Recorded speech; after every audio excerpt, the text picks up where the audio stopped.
सुखदेव जी परीक्षित को बता रहे हैं कि राजन, एक बार दुर्वासा ऋषि इंद्र से मिलने के लिए गए थे और इंद्र दुर्वासा जी को देख करके इतना सुंदर स्वागत किया, सुंदर सुंदर पकवान वगैरह बना करके, और इंद्र ने दुर्वासा जी को खिलाया।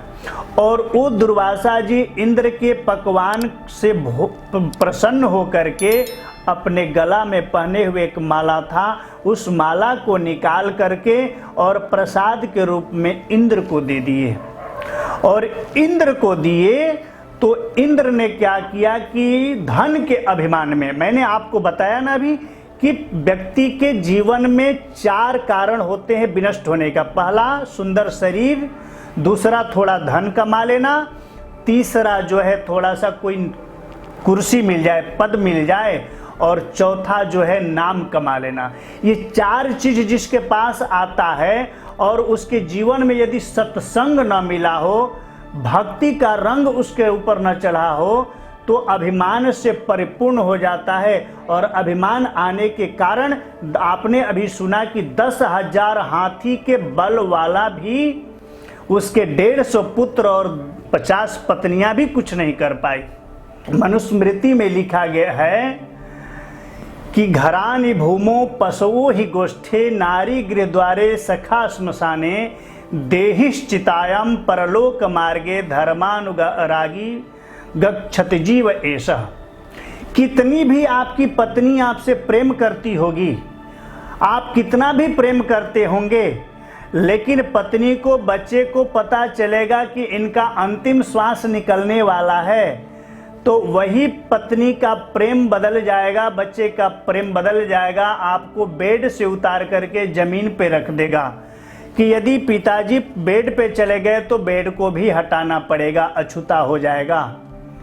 और कितना भी पत्नी प्रेम करती होगी, यदि अंतिम श्वास निकल गया, व्यक्ति मृत्यु को प्राप्त हो गया, तो कितना भी प्रेम करने वाली स्त्री होगी विलाप करेगी। लेकिन घरानि भूमो पशो हि गोष्ठे नारी गृह द्वारे, नारी घर के द्वार से बाहर तक नहीं जा सकती है, वो घर के द्वार तक यही देखेगी कि मेरे पति को कौन ले जा रहा है, कैसे जा रहे हैं, विलाप करेगी, बस उससे आगे नहीं जाएगी।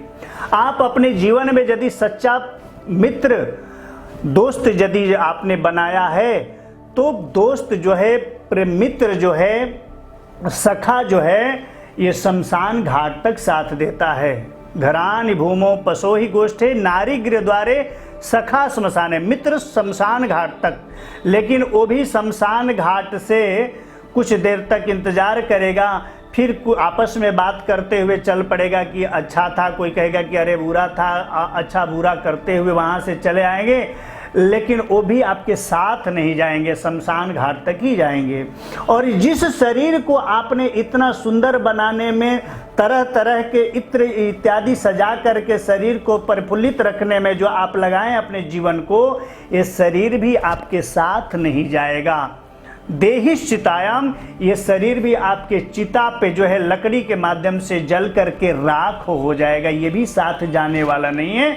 तो जाने वाला क्या है कि देहिश्चितायाम परलोक मार्गे, इस शरीर से जो भक्ति रूपी सत्संग रूपी धन का अर्जन किए रहोगे, तो देहिश्चितायाम परलोक मार्गे, ये शरीर से कमाया हुआ धर्म रूपी धन ही आपके साथ वहां तक जाएगा। बाकी पत्नी, बच्चे, मित्र इत्यादि कोई कुछ साथ जाने वाला नहीं है। यहाँ पे सुखदेव जी परीक्षित को कह रहे हैं कि राजन, ये गजराज को इस संकट में पड़ने का कारण क्या हुआ कि ये दुर्वासा जी आज जो आकर के जो इंद्र के घर भोग लगाए, और उस भोग से प्रसन्न होकर के दुर्वासा ने जो अपना प्रसादी माला इंद्र को पहनाया, और इंद्र उस माला को धन के अभिमान में कह रहे, ऐसे ऐसे माला तो मेरे पास हजारों पड़े हैं, और उस माले को साकल्य खूंटी पे लटका दिया। और उसका नतीजा क्या हुआ कि गजराज, वो इंद्र के वाहन है हाथी, और वो इंद्र के वाहन जो हाथी है, उस माला को ले लिया खेल में, क्रीड़ा करने में। पशु क्या जानता उसका महत्व, और उस माला को तोड़ करके पैर से कुचल दिया खेल खेल में। और उसका परिणाम क्या हुआ कि गजराज को इस प्रसादी माला को कुचलने का परिणाम हुआ कि इतने बड़े संकट में ग्राह के द्वारा घिर गया। और इधर इंद्र जो उस प्रसादी माला का दुरुपयोग किए, अभिमान में उसका परित्याग किए, उसका कारण नतीजा क्या हुआ कि इंद्र का सारा साम्राज्य दैत्य के हाथों में चला गया, दैत्य के हाथों में चला गया। अब इंद्र जो है और सारे देवता मारे मारे फिरने लगे, दैत्यों का साम्राज्य हो गया। अब दैत्यों का साम्राज्य हो गया तो फिर संपत्ति को वापस कैसे लाया जाए, तो सारे देवताओं ने मिल करके आपस में मीटिंग करके और समुद्र मंथन करने की तैयारी कराया। और देवता लोग मिल करके समुद्र मंथन और उसमें दानवों को भी साथ लिया और मंदराचल पर्वत को मथानी बनाया गया। मथने के लिए जैसे दधि मंथन हम करते हैं तो उसी तरह से समुद्र मंथन करने के लिए मंदराचल पर्वत को मथानी बनाया गया। और बासुकी नाग जो सर्प है, उस बासुकी नाग को रस्सी बनाया गया मथानी में लगाने के लिए, मथने के लिए। और एक तरफ से देवता लोग लगे और एक तरफ से दानव लोग लगे, और देवता दानव दोनों लोग मिलकर के मंदराचल पर्वत रूपी मथानी और वासुकी नाग रूपी रस्सी से समुद्र मंथन किए। तो सबसे पहले उस मंथन से, समुद्र मंथन से विष निकला। अब हुआ कि ये विष को कौन ग्रहण करेगा, तो शर्त रखा गया कि जो विष को ग्रहण करेगा वही आने वाला आगामी वस्तु जो आएगा उसको भी वही धारण करेगा, वही लेगा। तो उस विष को पीने के लिए कोई तैयार नहीं हुआ, तो हमारे भोले बाबा बोले कि मैं इसको ग्रहण करूंगा। और वो समुद्र मंथन से जो पहला वस्तु विष निकला, उस विष को हमारे आशुतोष औगरदानी भोले बाबा ने उस विष का पान किया। और विष पान करके उस विष को अपने गले से अंदर नहीं जाने दिया, गले में ही उस विष को दबा के रख दिया। उसका परिणाम क्या हुआ कि भोले बाबा का उस विष के प्रभाव से ये पूरा जो है कंठ जो है गला, ये नीला रंग का हो गया वो विष के प्रभाव से। उस दिन से हमारे प्रभु का एक नाम पड़ गया, बोले नीलकंठ महादेव की जय। तो उस दिन से हमारे प्रभु का नाम एक नीलकंठ पड़ा। और आगे मंथन से हुआ तो 14 प्रकार के रत्न निकले, माँ लक्ष्मी निकली, कामधेनु गाय निकली, पारिजात पुष्प निकला, जो है धन्वंतरी जो है अमृत के कलश लेकर के निकले, इंद्रधनुष निकला, मोती निकला, शंख निकला। इस प्रकार से 14 प्रकार के इस रत्न निकले। और जब धनवंत उसमें से अमृत का कलश जब हुआ तो दोनों देवता और दानवों में युद्ध संग्राम छिड़ गया कि मैं इसको ग्रहण करूंगा तो मैं करूंगा। और ये दोनों के संग्राम को शांत करने के लिए हमारे प्रभु नारायण मोहिनी के अवतार लिए, और मोहिनी रूप अवतार लेकर के धारण करके परमात्मा ने, ठाकुर ने बोला कि घबराओ नहीं, सबको मैं अपने मोहिनी रूप में आकर के बोले कि मैं इसको पान कराऊंगी।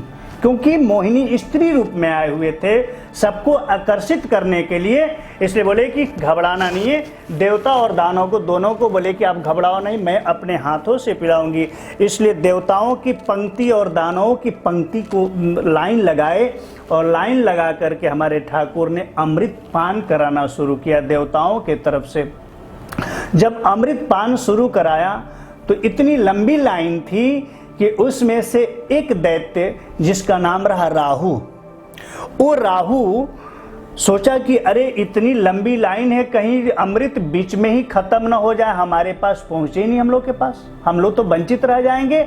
इसलिए राहु ने चालाकी क्या किया कि आकर के देवताओं के पंक्ति में सूर्य और चंद्रमा के बीच में छुप करके लाइन में खड़ा हो गया।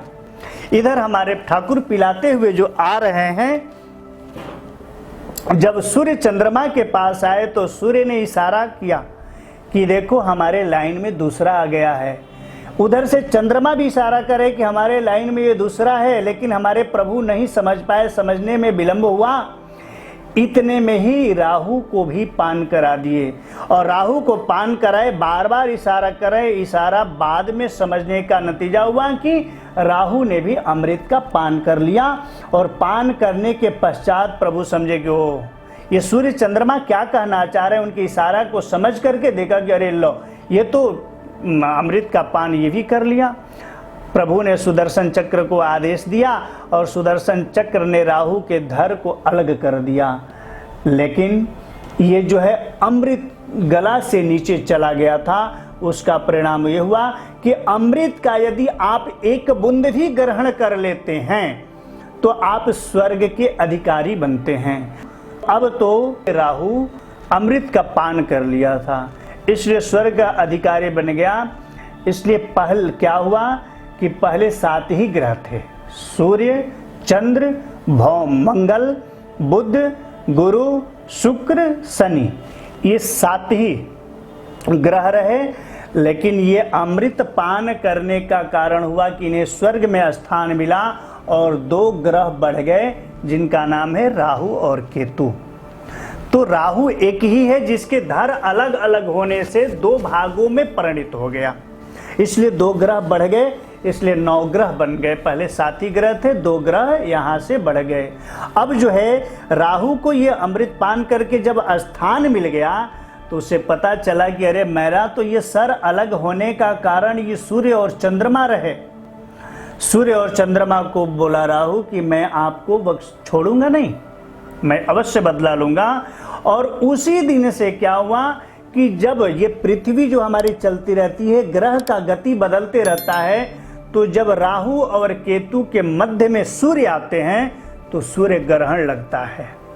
और वही राहु केतु के मध्य में जब चंद्रमा आते हैं तो चंद्र ग्रहण लगता है। उसी समय से ये ग्रहण का काल प्रारंभ हुआ, सूर्य ग्रहण चंद्र ग्रहण का काल प्रारंभ हुआ। ये राहु केतु के मध्य में आने के कारण कि हमारे सूर्य और चंद्रमा के कारण मेरा सर कटा, तो इसलिए उस दिन जो है ये अपना बदला लेने के लिए उनके ऊपर जो है चारों तरफ से जैसे घिर जाता है व्यक्ति किसी तरह से संकट में, उसी तरह से दैत्य रूपी ये राहु केतु के मध्य में ये ग्रह जब घिर जाते हैं, सूर्य ये चंद्रमा, तो ये सूर्य ग्रहण और चंद्र ग्रहण उस दिन से प्रारंभ हुआ। इस प्रकार जो है प्रभु जो है मोहिनी रूप धारण करके और देवताओं को जो है सारा अमृत पान करा दिया और यहाँ वंचित रख दिया दैत्यों को। अब इधर सारा साम्राज्य जैसे ही इंद्र का गया था, लक्ष्मी से भ्रष्ट हो गए थे ये प्रसादी माला परित्याग करने के कारण, आज वो देवताओं ने मिलकर के समुद्र मंथन करके अमृत पान करा करके पुनः देवताओं का साम्राज्य वापस लाया।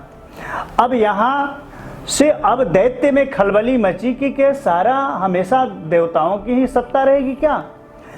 दैत्यों के गुरु हैं शुक्राचार्य, और शुक्राचार्य से आकर के जो दैत्यों का राजा रहा बलि, वो राजा बलि आकर के अपने गुरु से विचार किया कि गुरुजी क्या देवताओं को हराने के लिए, देवताओं को पराजित करने के लिए क्या कोई उपाय नहीं है क्या।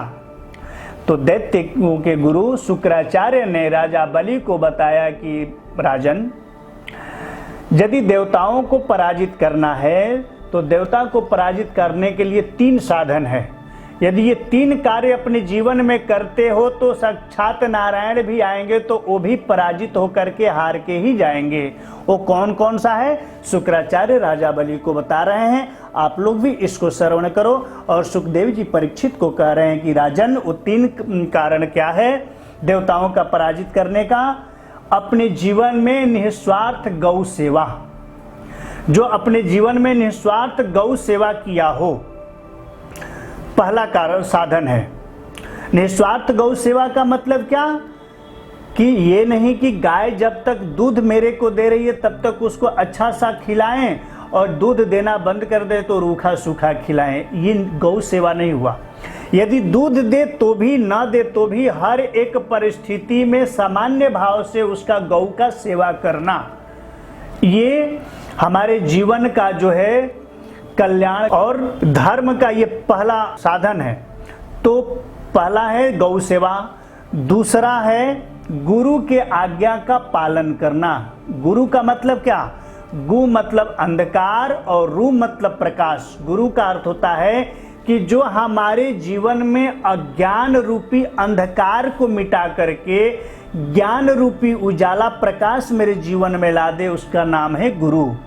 तो वो गुरु के आज्ञा का पालन जो किया हो, अपने जीवन में गौ सेवा किया हो और ब्राह्मण और का जो है भोजन कराया हो, दान दिया हो, तो ऐसे 3 कार्य करने वाले व्यक्ति को साक्षात नारायण भी आए, कुदृष्टि डालें तो कुछ भी नहीं बिगाड़ सकते, वो स्वतः हार करके ही उनको वापस जाना पड़ेगा। ये शुक्राचार्य राजा बलि को बता रहे हैं। यही बात सुखदेव जी परीक्षित को कह रहे हैं कि राजन, ऐसा अपने जीवन में करोगे तो जीवन में कभी संकट नहीं आएगा और आप जो है बैकुंठ को अवश्य जाओगे।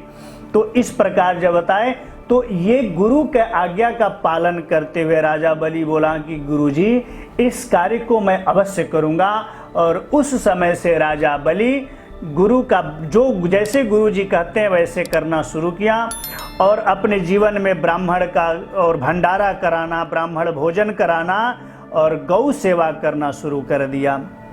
इसका कारण क्या हुआ कि जब उसका पुण्य रूपी धन इकट्ठा हुआ, शुक्राचार्य निर्देश किए, इशारा किए कि राजन, अब देवताओं पे चढ़ाई कर सकते हो, तुम्हें कोई पराजित नहीं कर सकता। यहाँ पे गुरु का वचन सुन करके तुरंत राजा बलि जो है देवताओं पे चढ़ाई कर दिया और देवताओं का सारा साम्राज्य राजा बलि छीन लाया। सारी संपत्ति देवताओं का जितना साम्राज्य रहा सारा राजा बलि ले लिया। राजा बलि ले लिया तो फिर देवता मारे मारे फिरने लगे, इंद्र की गद्दी चली गई। ऐसा नहीं है कि एक ही इंद्र हमेशा रहते हैं। आप लोग को भी मैं बता दूं कि ये नहीं है कि देवताओं के राजा जो इंद्र हैं वो एक ही इंद्र हैं, ऐसा नहीं है। वो जैसे हमारे सरकार बदलती रहती है, उसी तरह से जिस व्यक्ति का जैसा पुण्य रहता है उस व्यक्ति के पुण्य का मार्क्स को देख करके और उस गद्दी पे बैठाया जाता है। ऐसा नहीं है कि देवताओं के राजा जो इंद्र हैं वो एक ही इंद्र बैठे रहते हैं, ऐसा नहीं है। हमेशा उनकी सत्ता, जैसे हमारी सरकार बदलती रहती है, कभी भाजपा का कभी कांग्रेस का, तो अलग अलग, उसी प्रकार से वहां पे जो है इंद्र की भी गद्दी बदलती रहती है। अपने जीवन में जो 100 यज्ञ पूर्ण कर लेगा, आज कलयुग में उसका दिया है महत्व कि अपने जीवन में जो व्यक्ति 100 यज्ञ पूर्ण कर लिया उस गद्दी पे बैठने का अधिकारी बन जाता है। इसलिए इंद्र क्या करते हैं कि किसी का भी 100 यज्ञ को पूर्ण नहीं होने देते हैं। आप लोग को भी मैं बता दूं कि अपने घर में भी जो पूजन करते हैं ना, तो ऐसे नहीं कि कितना भी जल्दीबाजी हो तो अगरबत्ती दिखाते हुए खड़े होकर के चल दिए। आप 1 मिनट के अगरबत्ती भी दिखा रहे हो तो बिना आसन के पे खड़े हुए या बैठे हुए बिना अगरबत्ती ना दिखाए, या 1 मिनट का भी ध्यान हो तो बिना आसन के नहीं करना चाहिए। जब आपका पूजा पूर्ण हो जाता है तो आसन के नीचे 1 बूंद जल गिला करके और इस उंगली से तिलक लगाना चाहिए। तो इससे करने से क्या होगा कि जितनी आपकी पूजा की शक्ति रहेगी, पुण्य रहेगा, आपके अंदर समाहित हो जाएगा। और यदि इस कार्य को आप नहीं करते हैं तो जो व्यक्ति पूजन के लिए बैठता है, चाहे कोई भी क्यों ना हो, तो इंद्र अंतरिक्ष में माथे के ऊपर से मंडराने लगते हैं और उसकी त्रुटियां को ढूंढते रहते हैं। और ऐसा यदि कोई गलती किया तो उसके सारे पुण्य को इंद्र लेकर के चले जाते हैं। इसलिए अपने जीवन में पुण्य को इकट्ठा करना है तो बिना आसन के पूजा नहीं करना चाहिए, और आसन पे बैठ के करो तो पूजन को पूर्ण होने के पश्चात अपने आसन के नीचे 1 बूंद जल गिरा के इस उंगली से तिलक लगाना चाहिए। इस उंगली से तिलक लगाने का मतलब क्या है? इस उंगली का नाम है तर्जनी, और तर्जनी उंगली का शास्त्र में आया है कि तर्जनी मोक्षदायिका। इस उंगली से तिलक लगाने से मोक्ष की प्राप्ति होती है, इसलिए अपने को तिलक लगाना हो तो इस उंगली से करना चाहिए। यदि किसी को अपनी संपत्ति दान कर रहे हैं तो इस उंगली से तिलक लगाना चाहिए, और देवता को और ब्राह्मण को इस उंगली से तिलक लगाना चाहिए। तिलक लगाने का ये प्रक्रिया है। तो अपने को तर्जनी मोक्षदायिका इस उंगली से ऐसा करना चाहिए। तो वो इंद्र का सारा संपत्ति जो है, आज गुरु के आज्ञा का पालन करके राजा बलि गौ का सेवा किया, ब्राह्मण का भोजन कराया, भंडारा किया और गुरु के आज्ञा का पालन किया। इसका नतीजा हुआ कि गुरु ने बताया कि तुम्हारा पुण्य इकट्ठा हो गया है राजन, अब तुम देवताओं पे चढ़ाई करो, विजय से तुम्हें कोई रोक नहीं सकता। और गुरु की आज्ञा के पालन करके राजा बलि चढ़ाई किया और देवताओं की संपत्ति को पुनः वापस ले लिया, सारा जीत लिया।